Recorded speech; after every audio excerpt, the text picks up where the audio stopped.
ముందుగా పాస్టర్ గారికి వందనాలండి. కూడా వచ్చిన సంగతి అందరికీ వందనాలండి. నేను ఈ రీతిగా మాట్లాడుతుందంటే దేవుని కృప వల్లనండి. మరి అసలు బతికి ఛాన్స్ కూడా లేదని చెప్పారండి.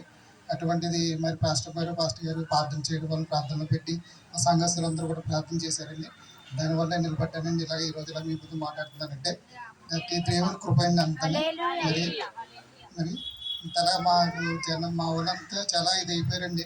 అందరిలోకి నేను ఇదిగా ఉండేవాడిని. అటువంటి నేను ఎలా అయిపోయానని మా ఆవిడే కాదండి, మా అమ్మ నాన్నగా మా కుటుంబం అంతా నలిగిపోయిందండి నా గురించి. ఆ దేవుడు అలా నిలబెట్టి ఇంతకుముందు ఇప్పుడే తీరుకుంటున్నారండి. మరి నేను ఉన్నప్పుడు హాస్పిటల్లో ఉన్నప్పుడు కూడా మా అక్క మరి ఎంతో సాయం చేసిందండి. మరి మరి రోజు భోజనం క్యారేజీ పంపించడం 15-25 రోజులు ఉన్నామండి. 25 రోజులు దాని క్యారేజీ పంపిస్తూనే ఉందండి. అది కూడా ఏ హాస్పిటల్లో కూడా సరిగా పట్టించుకోరండి. అందరికి తిప్పి డయాలసిస్ గట్రా అన్నీ చేయించిందండి మరి దగ్గరుండి. మరి అలాగే మా బావ కూడా మరి తలగా తిరిగి డ్యూటీ చేసుకుని ఎంతో సాయం చేశాడండి. ఆ మేలు ఇప్పటికీ మర్చిపోలేనండి నేను. మరి